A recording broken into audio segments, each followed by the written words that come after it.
Hello again, welcome back to my course, Socialism. Today we will continue our conversation that we started last time. Let me remind to you what we did last time. We discussed so-called Comintern, the Communist International, and we also mentioned the challenges Bolsheviks who were hooked on this idea of the world revolution, the challenges they had.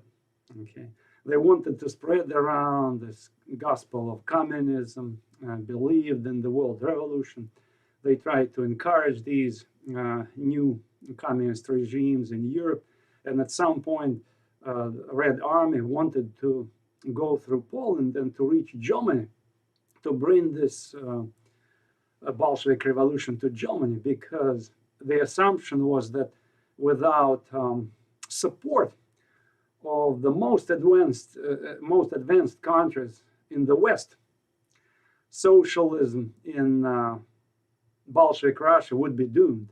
Lenin, Trotsky, and Stalin too, originally, they believed in this. They shared these ideas. But then we realized that this idea did not go beyond the borders of the former Russian Empire. Okay, why? Because nationalism in European countries, nationalism late in Asian countries, prevented Bolshevik regime from expansion. Plus, Russia was not powerful at this point. Russia didn't have enough resources to spread this crusade, communist crusade. So that is why more and more Bolshevik bureaucrats, especially when so-called communist nomenclature, remember this word? Again, I will have to remind to you this word, and we will see this word again. Nomenclature, that the ruling class of communist bureaucrats who ruled Russia, okay?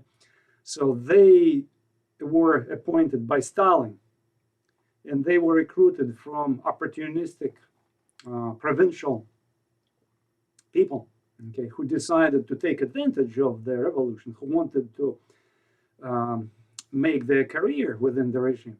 So they were not concerned, or at least they were not too much concerned about other countries, okay? So that is why Stalin started to clean more and more toward this idea of the socialism in one country. He did not diss outright the idea of the world revolution. No, he simply said we had to put this project on the back burner. But when we built Russia as a powerful and mighty industrial state, we would go back, we would spread around the gospel of the revolution. Okay. When I use these words like gospel or red Jesuits or crusade, I use them as metaphors, okay? Because I remember one of the students asked me, so what do you mean when you use this expression of red Jesuits? I referred to Comintern people, this Communist International. Remember, the Bolsheviks created this organization to promote this idea of the world revolution, okay, in 1919. And once I labeled these people who joined, these true believers who joined this organization, the Communist International or Comintern, as red Jesuits. So I referred to them as red Jesuits, but again, it's just a metaphor. It's a metaphor, and I purposely use these type of metaphors to stress again and again the point I'm trying to make throughout this course, that socialism, and especially extreme manifestations of socialism like communism, it was and is a sort of a secular religion, surrogate religion, okay? So that is why I intentionally use these metaphors. Anyway, let's go back to our topic. We also discussed last time collectivization and industrialization, okay? That's what Stalin wanted to do in Bolshevik Russia, to remake peasant Russia, backward Russia, into a mighty industrial state. Okay, but how? We discussed last time, there were no resources to build on. The only resource was grain. Okay, Russia had only grain to sell and to earn hard currency. Okay, that is why the Stalin regime needed as much grain as possible. But the peasants who worked their individual plots, they were reluctant to sell grain to the communist state. Why? Because the state artificially lowered prices for this grain. Plus, the state did not incentivize them to work. Remember, they imposed caps on how many laborers peasants were allowed to hire. Okay, peasants were not allowed to buy and sell land. Okay, they were not allowed to create big commercial farms. Okay, it could be treated as some kind of sliding back to capitalism. So the Bolsheviks were intentionally keeping peasant households on the subsistence level. Okay, because the original goal was still to squash them anyway, because they treated this policy, new economic policy, allowing peasants a little bit of leeway, like limited market, as a temporary compromise, which could be eliminated as soon as Bolsheviks were powerful. And that's what exactly happened. In 1929, Stalin and his associates, his cronies, believed that now the Bolshevik regime was powerful enough and they needed to squeeze as much grain as possible from peasants in order to sell this grain abroad, to earn hard currency, to fund the Industrial Revolution. And that's exactly how it was done. And as we stressed last time, between 5 and 7 million peasants were sacrificed, literally murdered not directly, but through famine, man-made famine. Okay, so Stalin orchestrated this famine. Okay, of course, he didn't say it openly, I want to organize a famine, but by confiscating grain from peasants, by imposing high quotas, grain quotas on peasants, and cordoning, blockading peasant villages with secret police troops and Red Army troops. So he squeezed as much grain as possible from peasants, and millions of them starved to death. And as I said last time, the number of peasants who died varied between 5 and 7 million people. It's a modest assessment, but in some books you may see like 10 million. But again, in this course I'm taking just modest assessments, just to be on the safe side. We don't want to amplify anything. We just want to be kind of on the modest side, because it's always more convenient instead of amplifying things. Okay. Today, our conversation is going to be about how exactly, after 1929, Stalin established his total dictatorship, or as some scholars say, totalitarian state. Remember this expression, totalitarian state. Some historians and social scholars, they have a problem with this expression, totalitarian state. Some of them say that as much as controlling this regime was Stalin's regime, it was not totalitarian because it could not totally control all parts of Soviet life. Okay, there were some small pockets of life that could not be totally controlled by the regime. Of course, you could not say that everything was totally controlled by Stalin's regime 100%. Okay, but it's not the point. The point is to show that the regime Stalin was building, especially after 1929, after he started collectivization, was aspiring to control as much life of people as possible, including their thoughts. Okay, that's the point, including the thoughts of the people. Today we are going to discuss how it was done. Okay, and particularly the title of our topic today is Stalin's National Bolshevism. Why National Bolshevism? What is so important about this adjective national? It's very meaningful, okay? Bolshevism, especially early Bolshevism, it's again cosmopolitan internationalist doctrine, the doctrine of the worldwide revolution, okay? What we just discussed. This assumption was that the communist revolution would be spreading all over the world.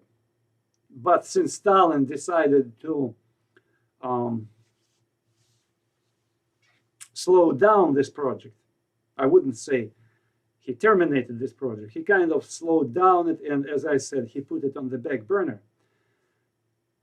We need to add this expression, national Bolshevism. So he started to adjust Bolshevik project more and more to the national conditions of Russia and to national conditions of particular nationalities that lived in former Russian Empire. Okay, and eventually he started to cater to the interests of the majority of people who lived in the Soviet Union, and this majority was Russians, okay, Slavic people in general, but mostly Russians. And we're going to explore how he did it. And we're also going to explore why we cannot totally call a Stalinist project like National Socialism, like it was done in Nazi Germany, which we're going to discuss next time. Okay, it's a very important, because Stalinist regime, as much as it acquired this nationalistic features, it could not completely cater to the interests of the majority of people, Russians, for obvious reasons. And again, I will explain to you why Stalin could not totally nationalize the Bolshevik project. Okay, so now let me take you to our presentation.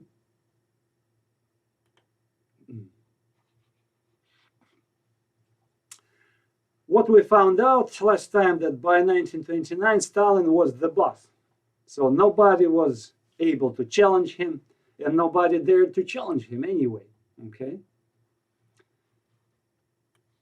because Stalin established the pyramid of power. Okay, this pyramid of power was very simple. He was on the top of this pyramid as the dictator, like the Red Pope. Again, this, see, another religious metaphor I'm using purposely to emphasize what Stalin had created. This religion, quote unquote, of Marxism Leninism was a secular religion. So Stalin was this Red Pope of Marxism Leninism. That's how formally the Soviet ideology, the Soviet socialist ideology, was nicknamed by 1950s. Okay, he was on the top of the pyramid. Communist Party was his tool of controlling society, particularly in the nomenclature, not the entire Communist Party, because it was a huge force. Eventually, the Communist Party, it became like a magnet, attracting all kinds of opportunists, okay, who pledged allegiance to these ideals of socialism, just trying to promote their career. Okay, but not all of them were the members of the nomenclature. Okay, because nomenclature, it was a special group of people, selected people who were above the law. Okay, of course, they could be dismissed by Stalin himself, but as far as the people who were below them, they couldn't do anything. Okay, nomenclature were the people who were not tried in regular courts, who had their special stores, their children had special schools, and so forth and so forth. And these people became a sort of new class, okay, new class. Then Communist Party controlled the secret police, and the secret police terrorized the entire society, watched so-called the enemies of the people, and that's how this control was exercised. Okay, again, three things we need to remember about Stalin's socialism, and I will tell you why it's so important. First, as we said, Stalin did collectivization. Then he used these resources he received as a result of collectivization to what? To fund industrialization. And he did build Russia, the Soviet Union, into a mighty industrial state. Okay, and then, and that's what we're going to discuss today, he started to do so-called cultural revolution. Okay, cultural revolution. It's a promoting education, educating these ignorant people, especially ignorant peasants, like teaching them how to read and to write.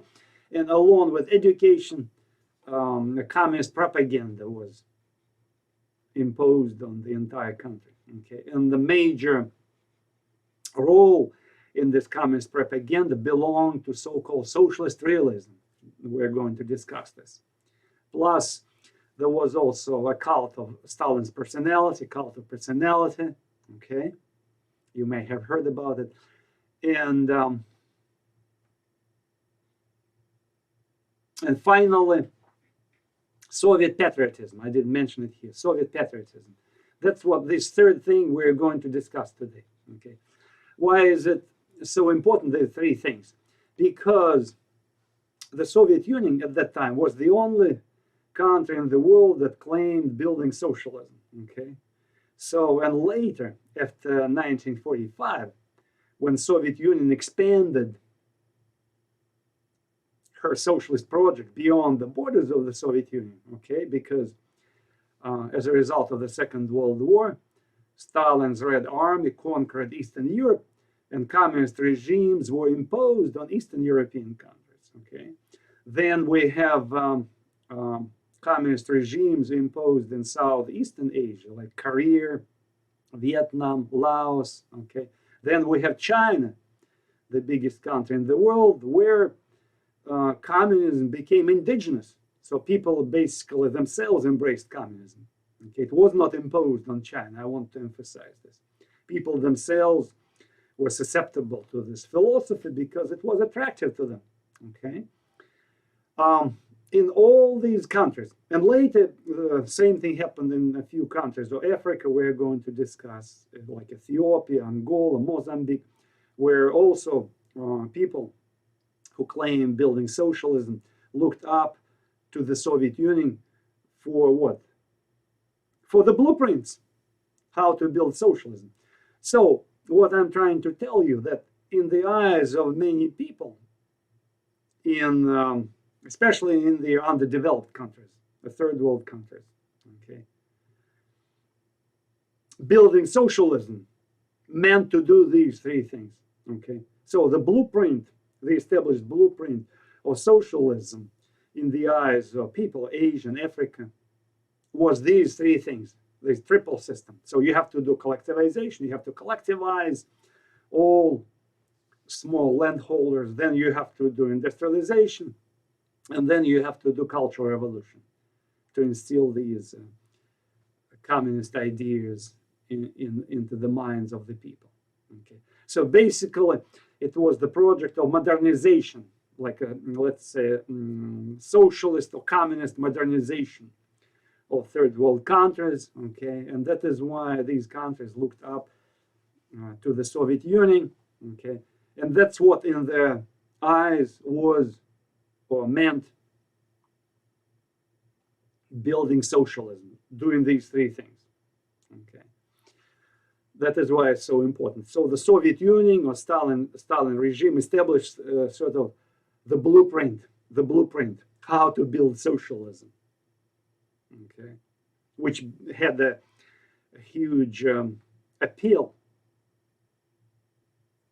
to the third world people in 1950s, 1960s, and in 1970s. We will be talking about it later at the end of the semester. But before Stalin,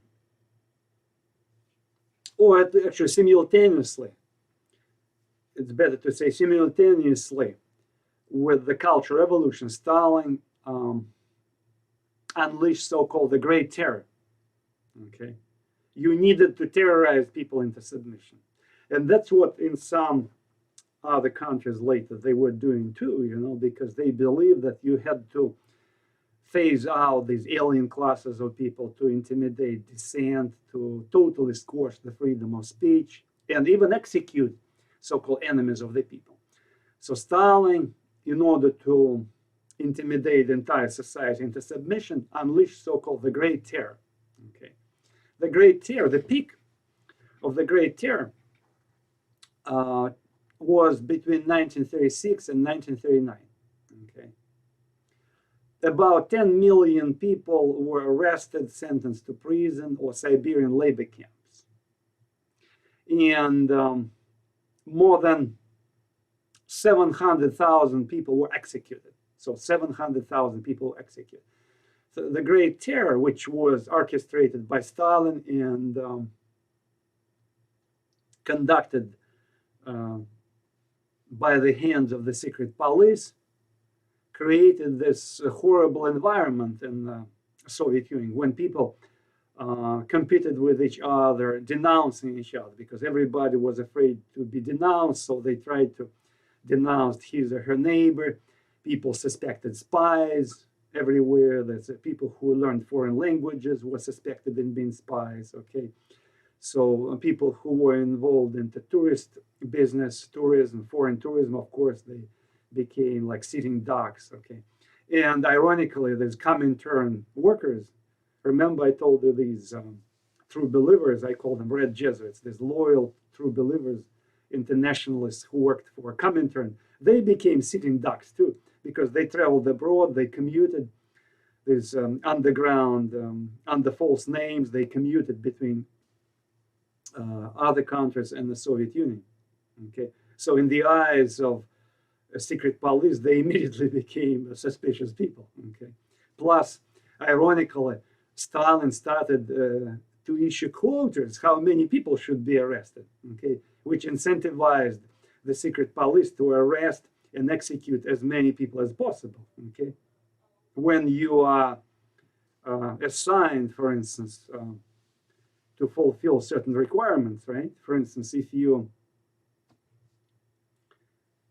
a bureaucrat, like say a governmental bureaucrat, and if you're assigned to do something by your boss, you're doing it, right? Otherwise, you will be fired or at least not promoted. Okay, so that is why secret police officers try to compete with each other for the number of people to be arrested and executed. Okay, everything started, in fact. You have to understand how it was done. Okay, it was not just done out of the blue suddenly. Okay, it was done gradually, of course, like everything, like hysteria. You know, hysteria in each society, including our society, like democratic society. Hysteria doesn't come from nowhere. Okay, it gradually escalates and eventually escalates so much in the snowball effect. It expands further and further and further, and there is no way to stop it because everybody is caught into this hysteria. When people are afraid of some kind of contamination, some foreign enemies, like the enemies of the people, or when people are afraid to be contaminated by some kind of foreign propaganda. Okay, afraid to be surrounded by foreign spies. Okay, gradually their fear acquires, grows and grows, and eventually acquires hysterical proportions. Okay, when the government officials, bureaucrats, who try to protect the bots, okay, because you know the bureaucrats, they follow the simple rule: it's better to overdo things instead of doing less. Okay, because if you do more, at least in case something happens, you know, you always will be protected by saying, "Oh, I tried to do it, you know. I'm not responsible that somebody died or something, you know, so I tried everything." Okay. Or I tried to execute him, or I tried to shut him down just in case, because I thought it would help. Anyway, but you have to remember that bureaucrats also are infected by the grassroots. Okay, it's like two sides cross-fertilize each other. Okay, and that's what we see in the Stalinist society, where Stalin actually was the one to orchestrate this fear of the foreign enemies. Okay, the fear of the foreign spies, the fear of the Trotskyites who are everywhere, although there were only few of them remaining.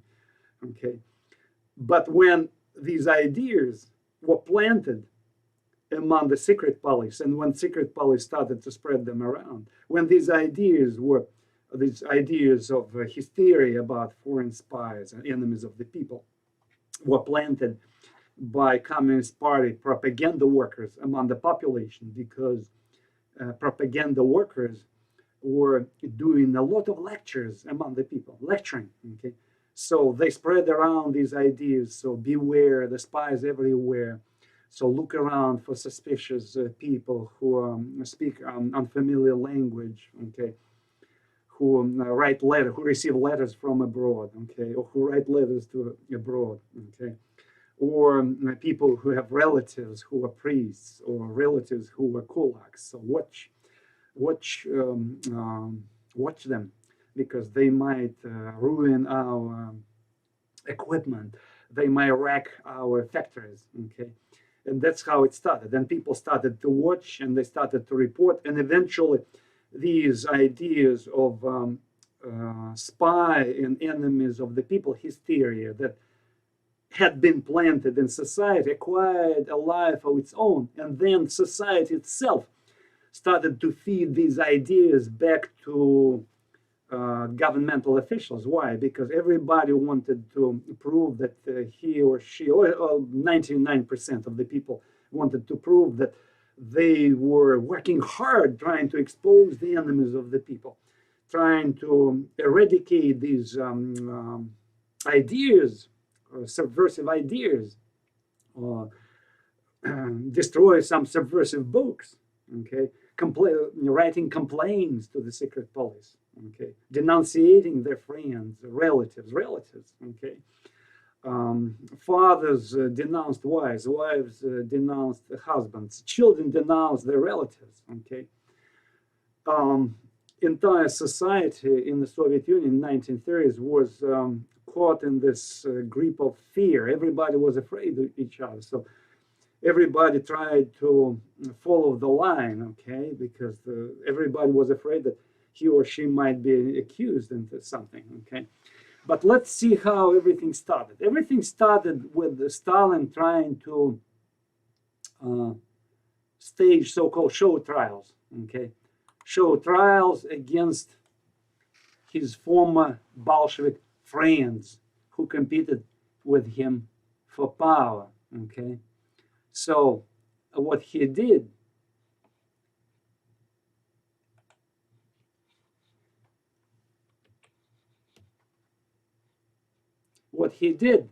he actually used a small episode of a mentally ill person shooting one party official in Leningrad. That's a former St. Petersburg, 1934. One of his cronies, one of the people, bureaucrats, this nomenclature members, he put in charge of Leningrad Communist Party organization. He was shot by a mentally ill person who suspected that this bureaucrat had an affair with his wife. And Stalin used this murder as an excuse to unleash campaign against his rivals in the Communist Party. Okay, so soon he orders the chief of the secret police. It's Genrikh Yagoda, was a Russian Jewish guy, in fact a former anarchist who joined Bolsheviks. Okay, he was in charge of the secret police. He ordered him to arrest Trotskyites, to arrest people who opposed him in 1920s, okay, and blaming them in orchestrating this execution of his person he planted and sent in Leningrad, okay. Genrikh Yagoda tried to fulfill this request of his boss, but what happened eventually?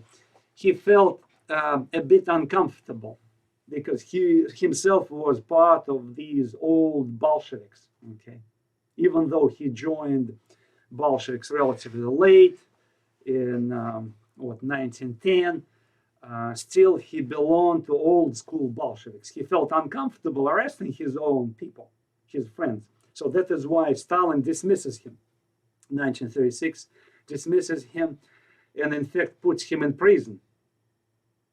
And eventually, late in 1938, he himself was executed. Okay. Stalin blamed Lenin by that time, died, Trotsky was exiled to abroad, and eventually he was murdered in Mexico, as you know. I told you last time in 1940. But the rest of the members of so-called Politburo were arrested, and Stalin forced them to confess in imagined crimes, okay? And eventually, the campaign against Trotskyites and fascists, sometimes Stalinist propaganda workers, they even use this expression, fascist Trotskyites. It's a bizarre mixture. Fascist Trotskyites, okay? This campaign against so-called Trotsky, fascist Trotskyites expanded. The chief Bolsheviks were arrested, forced to confess imagined crimes, and eventually minor bureaucrats who opposed him in 1920s, who were either friends of Trotsky and Bukharin, who were also arrested. And eventually, in a snowball effect, I repeat, that's how it was done. In a snowball effect, the campaign against so-called Trotskyites evolved into a campaign against the enemies of the people. So it became much broader. Okay, the campaign against Trotskyites was the spark, okay, that eventually escalated in a wide, nationwide campaign against so-called the enemies of the people, when all people who were either questioning the regime or who shared anecdotes or who were suspected into doing something were arrested, put in prison, sent to Gulag, or executed. Okay. As I said, killing and arrest quotas were issued for NKVD. Okay. What is interesting at this point, the major target of terror in 1930s, at first at least, was not population in general. The major target was the Communist Party elite, army, and the secret police. So Stalin tried to cleanse the communist bureaucracy from real and potential dissenters. Not only real, but potential dissidents within the elite, So that's an important difference between the Great Terror in 1930s and what we call the Red Terror. Remember, I gave you this expression, the Red Terror, which Bolsheviks practiced against alien classes of people. Okay. Of course, the Great Terror that started and swept away 90% of the Bolshevik elite, either through execution or through imprisonment, them into Gulag, eventually expanded and embraced the entire society. But the major goal was to cleanse the party elite. And that's what Stalin accomplished. By cleansing the party elite, he was able to eventually appoint his own people, okay, totally new people. Unfortunately, I repeat, in the snowball effect, the terror acquired a life of its own. When everybody suffered, including those people who were responsible for economic life, okay? Some collective farms hardly functioned, okay? In many factories, chief engineers were locked up in prison in Gulag. So many factories didn't have enough qualified people to work. Okay. I guess the only safe people could be some drunk workers who didn't share any anecdotes about Comrade Stalin. In this case, nobody could blame them. But although even their drunkenness could could have been taken against them. It could be considered as a wrecking of the socialist economy. So anyway, eventually the terror that targeted the Communist Party elite came to include everybody, and it disrupted economic and social life, totally disrupted. Okay, I will give you an example. So let me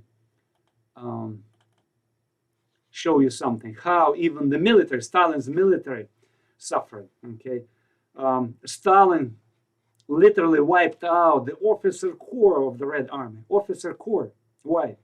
He suspected these people could organize a military plot against him. Especially he suspected an ambitious Marshal Mikhail Tukhachevsky, okay, who in fact was in charge of this Polish campaign of 1920, which I mentioned last time, when this attempt to railroad the communist revolution failed, remember? So Tukhachevsky was in charge, and Stalin, by the way, was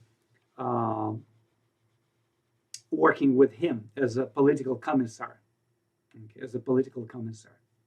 So that is why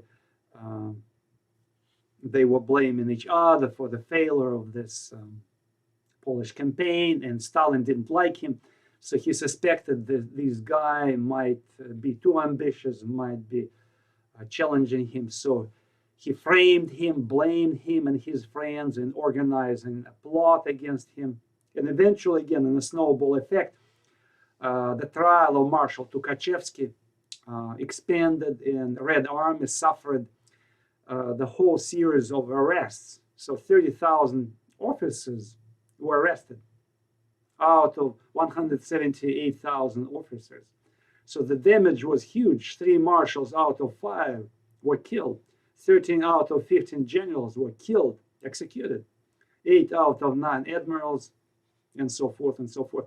So, in fact, jumping ahead, I would like to mention that Hitler, who was observing this, he was just so happy. He said, oh, if Stalin was doing this, I wouldn't need to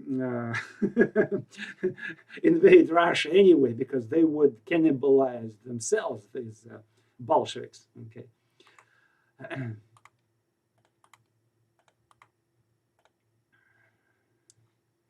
Disruption of economic and social life. Eventually, Stalin had himself to stop it, to roll it back. It's like witch hunt in early modern times. Remember, those of you who studied history in late Middle Ages, early modern times, you know that the witch hunt, and by the way, that's the best way to describe the Great Terror, to call it the witch hunt. So that's what it was, witch hunt. So if you studied the witch hunt, real witch hunt, in early modern times, you remember that it started spontaneously, okay, from down below by these peasants who were uprooted by these fights between Protestants and Catholics, who were crazy, could not rationalize why people were fighting each other over religion. And by the way, going back to the Great Terror that was organized by Stalin, it's also one of the major psychological explanations for the terror, that Russia did suffer so much during the Civil War, that in many respects the Great Terror became this witch hunt campaign as a psychological response to the sufferings, Civil War, famine, and everything. Okay, the total, when society, when you see society in a state of breakdown, social breakdown, you always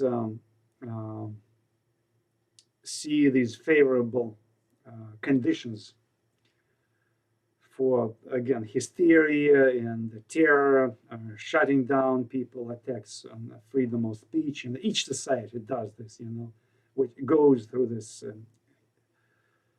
hysteria, through kind of social turmoil, social breakdown. Okay, and as I said, in early modern times, European society was in a state of tremendous social breakdown, and that is why spontaneously we have this witch hunt growing when these ignorant redneck peasants, blamed each other. Okay, they were looking for scapegoats. They were scapegoating. That's essentially what it was and what it was. Okay, throughout history, scapegoating. And as you know, it disrupted in Central Europe witch hunting disrupted social and economic life, and eventually clergy, both Catholic clergy and Protestant clergy, had to step in and to at least to shut down it somehow, because I repeat, the entire villages were taken by this witch hunting hysteria. Okay, so similar thing happened in secular Russia, where entire country was caught into this hysteria. Okay, where the grassroots and the elites, they cross-fertilized each other. So Stalin eventually realized that it's this cannibalistic system he created. Now it's working against him. So he tried to stop, and then eventually he started to roll back this. What he did, he executed another chief of the secret police. Okay, instead of this guy Genrikh Yagoda, Stalin appointed a guy named Nikolai Yezhov, okay, a Russian, hardly educated Russian, who was able to go through the ranks up to the top with 4 classes of education. So he appointed him the chief of secret police. And this guy was primarily in charge of executions, killings, what I just mentioned, the 700,000 executed people, 10 million people who were locked in the Gulag, okay, or in special settlements in the area of the Arctic Circle. Okay, but Stalin eventually had this guy shot for being too active. Okay, so as Shakespeare said, the Moor did his job, Moor now must be gone. You know, I don't remember if I quote correctly or not. So he did his job, and now he executed him, and he blamed, in fact, this guy Yezhov for excessive terror. So Stalin blamed him for excessive terror. The potential people who were the major targets of the terror, as I said, were the elite people, but the first line of people to be executed, imprisoned, were foreign communists in the Soviet Union, especially diaspora nationalities: Poles, Greeks, Turks, Koreans, Finns, Volga Germans, and eventually Jews. Okay, not right away. Jews were actually the last to be rounded up and persecuted, and it happened later, mostly in the wake of the Second World War. But at first it was primarily Poles, Greeks, Turks, Koreans, Finns, Volga Germans. Why? Because Stalin and his cronies had this fear that by having relatives abroad, these foreign nationals could spy, okay, could cooperate with the relatives abroad, and somehow they could screw Soviet socialism. Or in case of a foreign invasion, these diaspora nationalities might become what a fifth column. Okay, this expression, the fifth column, originated from where? From the Spanish Civil War, when communists in Spain, they were talking about so-called the danger of the fifth column. Okay, they called these anarchists, Trotskyites, who didn't recognize Stalinist leadership during the Civil War in Spain. They called them the fifth column. And then this fear of the fifth column again penetrated the mind of Stalin and his cronies, and they started talking about the danger of the fifth column in Russia. Okay. And eventually this campaign of terror acquired cultural dimensions. So those figureheads or chiefs of the Bolshevik regime who had been friends with Stalin before 1936, now they were literally erased from history. Okay, here you can see example of this erasure from history. When Nikolai Yezhov, this chief of secret police who was responsible for the Great Terror, in newspapers he was depicted walking along with Stalin, but then new pictures published after this guy was executed already didn't have him. He was erased from history. So remember famous expression of George Orwell in his novel 1984, when the chief of this propaganda in this novel, he dumped uncomfortable events into so-called memory hole. So that's this expression, the memory hole, became a metaphor. So in this case, we can say that Stalin dumped this guy and many other guys, Bukharin, Trotsky, he dumped them into the memory hole. So nobody was allowed to mention these names. All the books that were authored by these guys or mentioned these guys were taken from libraries, they were shredded or burned, eliminated. So people who were declared spies, enemies of the people, including chief Bolsheviks, they became no people, no persons, okay, not to be mentioned at all. From people to non-people, from persons to non-persons. Here's another picture when Lenin was depicted in 1919 during a military parade on the Red Square, and now you can see a picture where where Trotsky, I'm sorry, was missing. There was an empty spot, memory hole, literal memory hole. Okay, that's Stalin's propaganda. As I said, the entire country was caught in the grip of the spy mania. Okay, and one of the posters printed in 1930s, in the late 1930s, even sent a message to people. Okay, it said don't talk too much. Okay, because the spies might hear you, foreign enemies of the people might hear you. Historians, they argue to the present day about the Great Terror. So what role did the Great Terror performed in Stalinist society? Okay. For example, in 1951, two political scholars, Zbigniew Brzezinski, by the way, Zbigniew Brzezinski was national security advisor for President Carter in 1970s. You may have heard this name. Zbigniew Brzezinski and his co-author named George Friedrich published a book called Total Terror, where they argued that each totalitarian state, like fascist Italy, National Socialism in Germany, Stalinist Russia, they needed terror because terror, it was the way to exercise power in a totalitarian state. Okay, when you execute people, when you kill people, everybody becomes intimidated. It brings more social disruption. So basically, you do this tactics of divide and rule, and that's how you control society. That was their argument in this book published in 1951.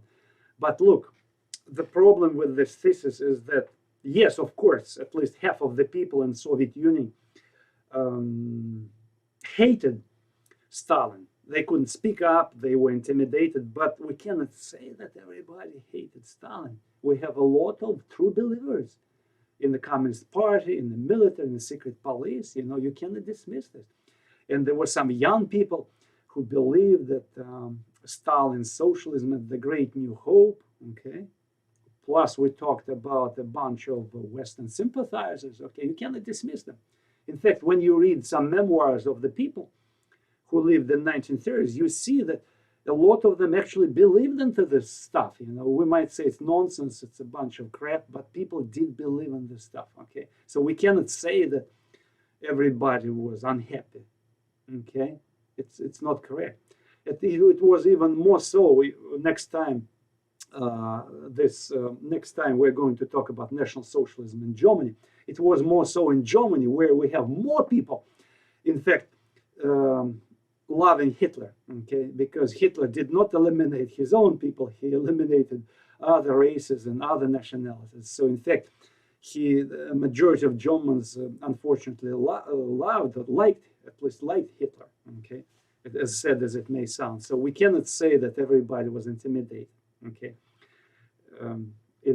Going back to Russia, we might say, okay, in the countryside, probably a majority hated Stalin secretly. So you can say it. But if you go to cities, you will see just the opposite environment. When you go to Communist Party, you will see this adoration of Stalin, the cult of Stalin, that was created from down below by people, working class, that was considered the backbone of the regime. So they did love Stalin. Okay, so that is why another group of historians, they say that, in fact, some of them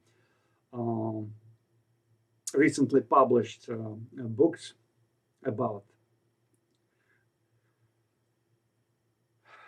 the explanation of the Great Terror. Okay, and these other historians, they argue that it was the way of social mobility. Okay, so people, in fact, hated their bosses so much, and when the secret police and the Communist Party said, "Hey, your boss is corrupt," like false accusations, your boss is corrupt, or he or she is enemy of the people, thrown into prison. So everybody was cheering, okay, because they believed that our secret police, our Communist Party, could not blame an innocent people, so they were guilty of something. So, and it opened at first. It was an outlet for people to see that, corrupt people are penalized, enemies are penalized, and plus it opened new jobs. It was a huge opportunity for new people from down below to fill these vacancies. Of course, they themselves became victims in this meat grinder, being killed by a new wave of terror. Okay, and that's how it happened. Almost some people who appointed in 1937, a year later, were executed, being accused into some kind of crimes. But still, it's not the point. The point is that it created this weird mobility. Okay, when people saw from below, it works. There's mobility. Enemies of the people are executed, so it works. Okay, Comrade Stalin takes care of things. Okay, and there's the third school of people. They, I would call them postmodern explanation of the Great Terror. Okay, which is related to the second thesis. Okay. This explanation goes like this. It's like a carnival, democratic atmosphere. So when heads of the bosses are cut, people down below are cheering, they're happy. Okay, it creates this weird sense of happiness. Okay, when bosses are executed, it creates this carnival environment. Okay, look at these people, say, who cling to this explanation, how again in the Middle Ages these crowds of people are cheering, coming to the central plazas, watching how witches were executed, how some prominent people being accused. Okay, you have to remember, by the way, that witch hunting campaign included not only females, of course, mostly females, but also males. Okay, so don't forget about this. So this carnival interpretation of the Great Terror also is a popular viewpoint. Okay, quote unquote accomplishments of the Great Terror. I put it in quotation marks. Okay. So what happened? The entire bureaucracy in the Soviet Union became replaced by the new cadre appointed by Stalin, who adored their master. Okay. So we have transitioned from authoritarian to totalitarian state. Okay. Under Stalin, we have a so-called Gulag system being created, completely created. It's a network of labor concentration camps for so-called the enemies of the people. Okay, and in fact, Gulag became an important part of Stalinist economy. So see here, I want to emphasize something. Gulag, this network of labor concentration camps, inmates in these camps were forced to work. It produced 10% of GNP. It's an important part. Okay, slave labor, basically. Slave labor or prisoners gave 10% of GNP in 1930s. There are a few books on Gulag, and among the most important, of course, we can name the classical book written by a Nobel laureate, a Russian writer who became a Nobel laureate. Okay, this book was published in 1973. Alexander Solzhenitsyn, called the Gulag Archipelago, 1973. And in fact, this book was a very much devastating accusation. Okay, it became so popular in 1970s. And in fact, in 1970s, this text, which didn't say anything new because all these facts had been known before, but nobody wanted to listen to them. Like in 1930s, 1940s, 1950s, there were some books about Great Terror, Stalin concentration camps published. Some people who were able somehow to escape from them, okay, from these camps, made it to the West, but nobody wanted, many intellectuals in the West didn't want to listen to their stories. Why? Because there was this Sovietophilia, so this love for the Soviet Union, which was considered like anti-fascist force. We talked about it last time. Okay, but Solzhenitsyn comes in 1970s with this book. At the time, 1970s, when the popularity of socialism started to decline at that time, 1970s, and that is why this book became so popular. And eventually, he was awarded the Nobel Prize in Literature. Okay, and this book, Gulag Archipelago, actually represents an oral history of inmates of these labor concentration camps. Okay, he brought these stories together. Very powerful book, but it's not a scholarly work. Okay, if you are looking for a scholarly work, you need to read this book by an American political scientist and a writer, Anne Applebaum, called Gulag: A History, published, if I'm not mistaken, 2003. It's a recent book. It's the best book about Gulag if you're looking for the best coverage of the topic. And plus, the book is written in a very good English. Okay, as a person for whom an English second language, I always appreciate a good style. Okay. What historians think about Gulag? I started telling you about this. I told you about different interpretations. Okay, different interpretations of Great Terror. But in addition to these different interpretations, we have another debate among historians. Okay, one group of historians argue that the terror was planned and conducted under governmental control from the very beginning.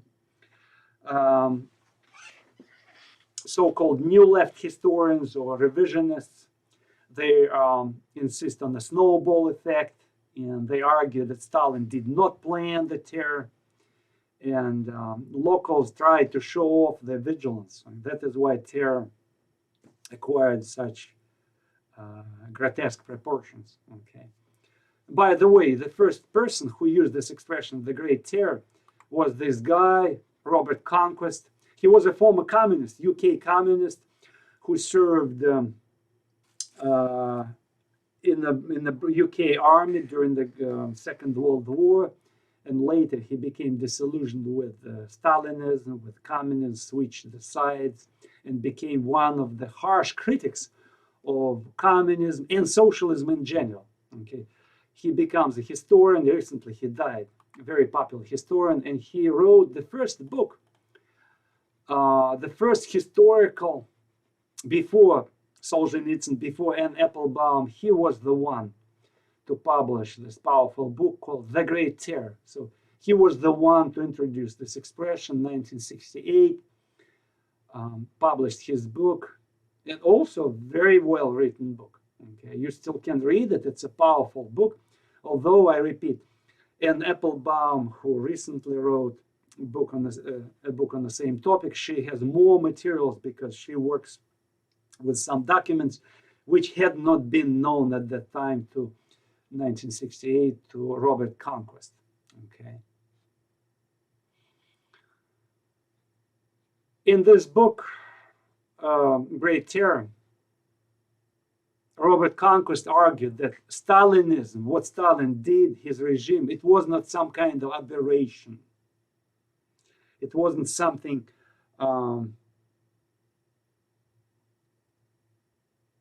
a project that broke away from Lenin's project. He said, no, it was a continuation of the Lenin regime. And Stalin was a good student of Lenin. Okay, he attacked so-called Western apologists of Stalin. That is why, I repeat, his book was never well received in 1960s. Why? Because 1960s, it was the rise of the new left. Okay, the left ideas were very much popular at that time. Okay, especially in the West. So that is why he could, whatever he said, did not click with people. Okay, socialism did not decline yet. Yeah, communism started to decline, but socialism, the whole left idea, did not decline yet at that time. Okay, it happened. It started to go down in the 1970s. In the 1970s, okay, and escalated in the 1980s, in 1990s, okay. And of course, you know that in our days right now, it's on the rise again, the socialist ideas. See, I guess it goes through these ups and downs. And now we come to another important point, okay. It's so-called the Cultural Revolution. When you hear this expression, Cultural Revolution, the first thing that comes to your mind, what? The Chinese Cultural Revolution, okay? But it's an interesting thing. This expression, Cultural Revolution, Mao was the chief of the Chinese communists who was responsible for Cultural Revolution. He picked up this expression from Stalin, okay? Because Mao Zedong, the chief of Chinese communists, and the Chinese Communist Party, they replicated Stalinist experiences. Okay, that's important to know. So, what was the gist of Cultural Revolution in Stalinist Russia? Education and propaganda. Okay, so Russian populace was extremely uneducated, especially in the countryside. And Stalin had this ambitious goal to educate the populace and simultaneously to instill the populace with propaganda. Okay. Another goal was to shut down religion, traditional religion, Christianity, Islam, and Buddhism. There were three major religions in the Soviet Union. Okay, and then to promote social realism.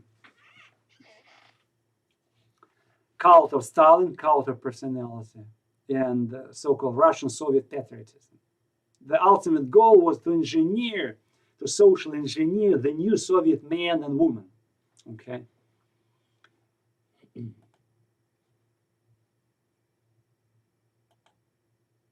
First, let me talk about so-called social realism. Social realism, it's something that was introduced in Soviet arts and humanities, in music and culture in general, in 1934 by a Soviet writer named Maxim Gorky with the agreement of Stalin. So he introduced this expression and Stalin endorsed this. What was it? The gist of doctrine of socialist realism in culture was to encourage Soviet writers, artists, sculptors, musicians, poets, to describe life not as it was in real life, but as how it should be in future. Okay, so the message of social realism was, guys, look for sparks of the future communist society and depict or describe them. Okay, well, what does it mean in a concrete way? You know, it's like the life of collective farms at that time was miserable.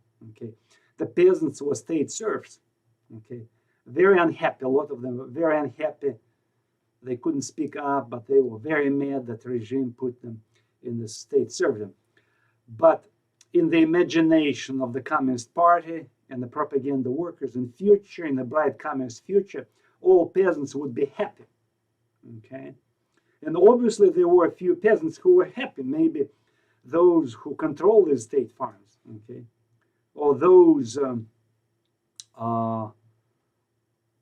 rascals who were chosen by a regime to be appointed village activists. Okay, they could be happy by doing this confiscation of Gulag properties. Okay, so what Stalin said, and so that doctrine of socialist realism, what it said, that you have to depict, like on the paintings, happy faces of peasants. Okay, and see, that's how Soviet artists were encouraged to depict peasants.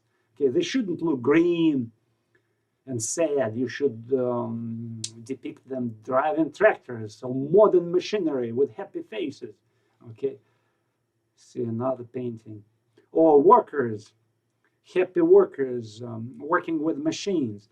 And another, the topics to be depicted, the themes to be narrated, depicted, talked about, also should be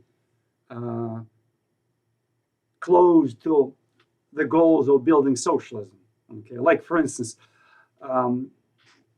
painters were not encouraged to depict some kind of intellectual sitting in a chair smoking a cigarette. For instance, it could be painting this portrait could take you to nowhere. You could be accused of like promoting some kind of bourgeois individualism. But if you depicted workers, muscular workers working with machines, this kind of steampunk style, again, tractors, machinery in factories, it's a good theme, it's a good topic.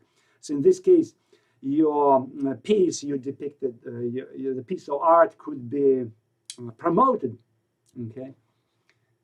And that's how it was done. Sculptures, monumental architecture, totalitarian style, when thousands of statues of Lenin, Stalin, chief Bolsheviks were erected in the various corners of Soviet Union. Each small town in Soviet Union had at least a statue of Lenin or Stalin.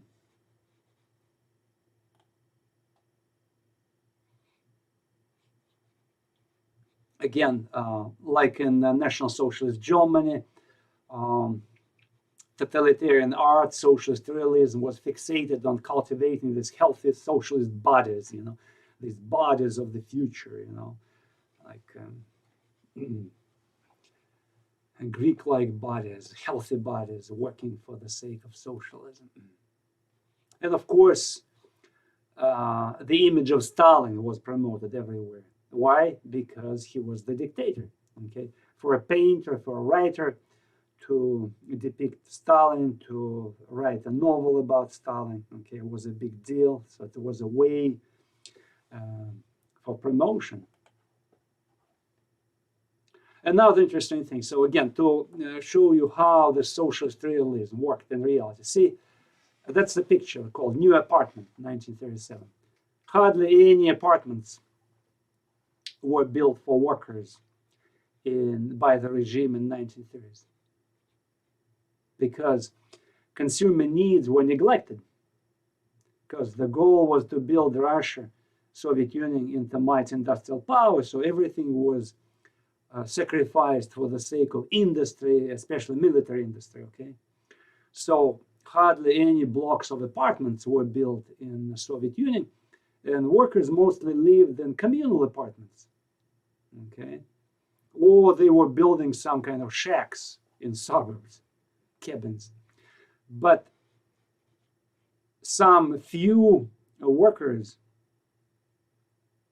like showcase workers, there were a few hundred workers who were used for these Potemkin village projects, which were shown to Western visitors, okay? They did receive apartments. And here you can see how an artist, Soviet artist, drew a picture called The New Apartment, implying that, oh, this guy, he received a new apartment. It's like assuming that everybody, all workers, were entitled to a new apartment, which wasn't true. It was probably 1% of workers. But that's how it worked. So you depict the sparks of the future in the present. That was the message of socialist realism. In future, supposedly, all workers would have apartments. It didn't happen, but we see the bright future. We see sparks of the bright future. See how it worked. Cult of personality, cult of Stalin. Again, thousands of posters, thousands of paintings everywhere. Stalin acquired the status of a semi-god, like a red pharaoh. Red pharaoh. And now another important point I want to make. Okay. In the 1930s, because of this building, socialism in one country, it was noted that Stalinist regime started to shape-shift a bit. Remember, the Bolshevik project originally was a cosmopolitan project, okay? But now, being fixated on chasing the enemies of the people, okay? And eventually, it started to shift toward the chasing those who were enemies of the Soviet Union, okay? So we need to protect the Soviet Union. We have to be patriotic. We have to defend our country. Our country is the Soviet Union. See, it acquired this nationalist dimensions. The Great Terror, this project itself. Socialism in one country. One country is the Soviet Union. So we need to shield this country. It's like a very precious country. So we have to be patriotic. And who are the core of this country? Soviet Union. Russians. The Russians were the majority. Okay.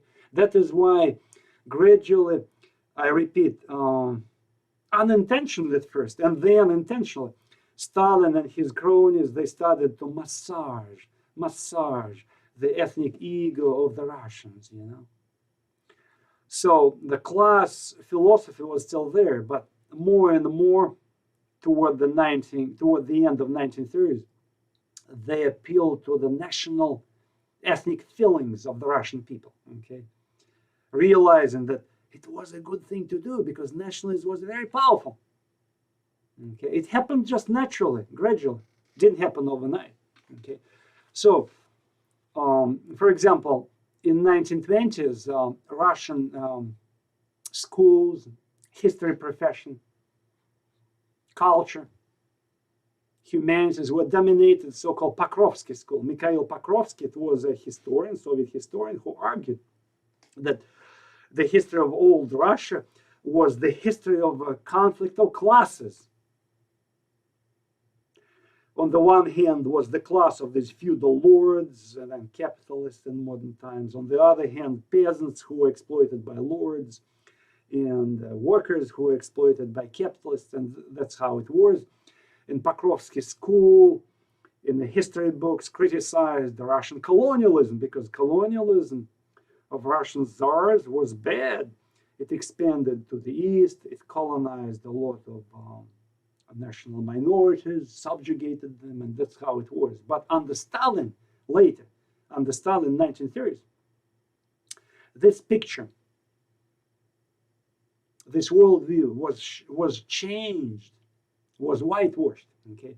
Under Stalin, they started to whitewash Russian colonialism. They said, oh, Russian colonialism was good, unlike British colonialism, American colonialism, or French colonialism. Russian expansion to Siberia, to Central Asia was good, okay? It was progressive colonization, unlike British or French colonization. See, that's how they were changing the gears. The closer to 1941, the more Stalinist regime started to glorify Russian czars and Russian princes, okay, because they needed some kind of icons to be worshipped.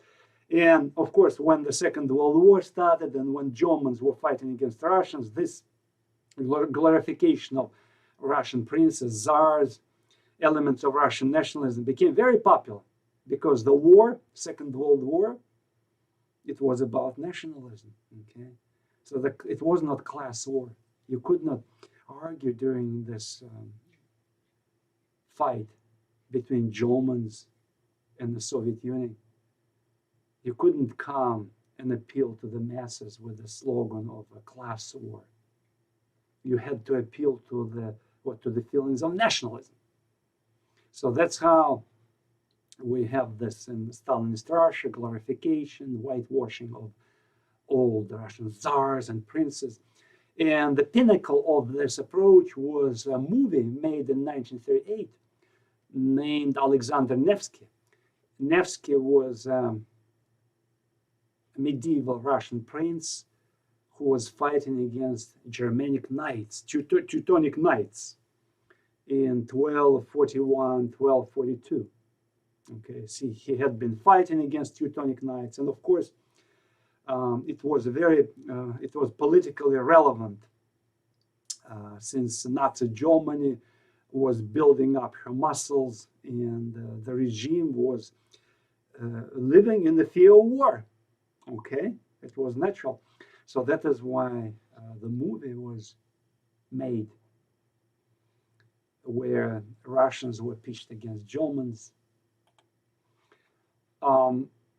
Originally, the anthem of Bolsheviks was different. Remember, the anthem of Bolsheviks, early Bolsheviks, was called The International. And the first words of this anthem were, rise up, the wretched of the earth. Not anymore. In 1938, Stalin commissioned musicians to write the new anthem, which was totally different. Message was totally different. The first words of this anthem were, long live our motherland. See, that was the anthem. So let me try to play you this anthem. I don't know if it works or not. Okay.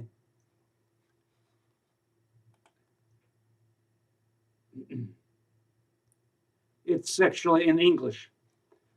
There was a famous, by the way, Soviet fellow traveler named Paul Robson, African-American singer, the Friends of the Soviet Union. So he was singing this anthem.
So Soviet society became heavily militarized. Okay, but first, again, this new anthem sends the clear message of nationalism. That's what it was. That is why I'm using this expression, national Bolshevism. Okay, so it was Bolshevism, but it was not cosmopolitan Bolshevism anymore. It became national Bolshevism, where Stalin catered to ethnic aspirations of Russians. But at the same time, Stalin could not completely could not completely milk this Russian part. Why? Because Soviet Union was a multinational country. It had Ukrainians, Belarusians, Kazakh people, you name them, 15 nationalities, okay? So he could not totally appeal to the ethnic sentiments of Russians. So that is why he issued a new propaganda recommendation. He said, we need to promote local cultures. Okay. How? We need to promote local popular cultures. We have to glorify like people's fighters against local lords. Okay, let's say some kind of Kazakh nomads, stories about Kazakh nomads who had been fighting against the lords, like epic tales. That was very popular. So we need to give a chance to these small nationalities to wear their clothing. Okay, let's do propaganda, communist propaganda in the local indigenous languages. We shouldn't eliminate national languages. We should encourage them to learn Russian because it's the language of the dominant nationality. The Russians were treated as the elder brother. Okay, but at the same time, he said, we need to cater to some extent to the needs of the local nationalities. Okay, see, Stalin had to sit on these 15 chairs, 15 nationalities. These nationalities were part of the Soviet Union. See, that is why he could not completely go to like glorify like Russian ethnic heroes. So he had to balance. So that is why Stalinist regime and the Soviet regime in general, until the very end, he had to maintain some elements of what? Internationalism, elements of this multiculturalism, pardon my buzzword I'm using right now, but that's how it was, okay? So, to summarize, by the end of the 1930s, the Stalinist regime was a militarized expression, a militarized society, okay, society that was subjected to the preparation for war. The huge chunk of the economy worked for the military industry. Military needs were served first.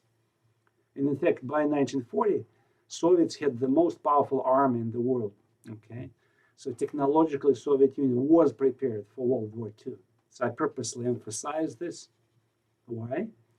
Because sometimes in literature you may see this Soviet myth created by Stalin, by the way, that Soviet Union was not prepared for the Second World War. That is why Soviets lost so much land to the Nazis in the beginning of World War II. Okay? That was an excuse. In reality, Russia was prepared for the war. There were other reasons why the Soviets lost. We will be talking about them. Life under dictatorship. So possibilities did expand, but for whom? People who mostly lived in cities. The people who lived in cities, they could enjoy some mass education. They could enjoy free schooling, free healthcare, if it was available. Pensions. In the countryside, and again, countryside was what, 80% of the population. Formally, they had these things, but in reality, they didn't have them. There were hardly any hospitals. There were hardly any schools in the countryside. Okay, of course, you could learn like how to read and to write, but it was very hard for a peasant to even complete like 10 grades of education.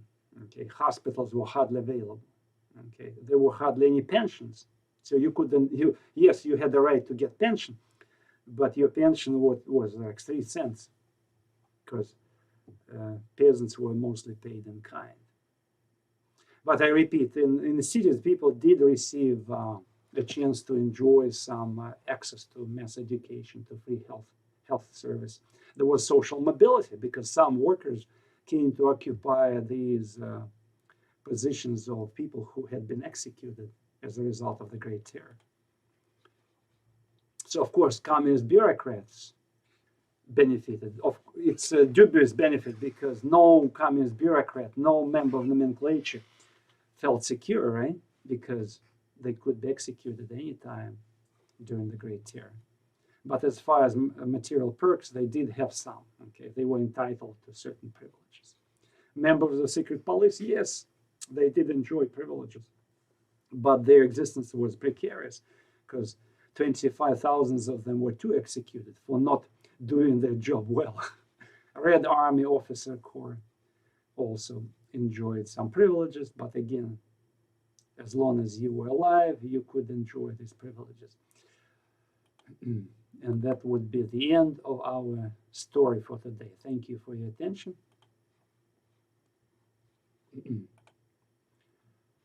I will see you next time. And again, the reason we emphasized so much Stalin socialism is to emphasize that so-called blueprints of socialism, which had been created in the 1930s, became like a must policy for many third world countries which claimed socialism and communism. Okay, so the Stalinist regime, the ways of Stalinism became like the ways of socialism. So, in fact, the face of socialism pretty much in the 20th century, in the last century, was defined by what Stalin had done. Okay, so that's what defined the face of socialism. And of course, current left, if you talk with them, they disagree with you. They said, oh, it was so-called state socialism. It's not right. Socialism right now is different. They try to disentangle themselves from Stalin socialism. A lot of efforts have been done by the current left to totally disentangle themselves from Stalinist socialism. And indeed, in many respects, current socialism is totally different. But at the same time, if you want to be honest, you do see a certain continuation, like, for instance, the worship of a big state. It's definitely genetic, quote unquote, genetic trait of socialism in general. Okay, this total equity, emphasis on outcomes. Okay, this social total equity of outcomes. It's also one of the messages of current socialism. So there are some traits of socialism which survived. And again, one more time, in many respects, the face of socialism last century was defined by what Stalin had done in the Soviet Union. All right, I will see you next time.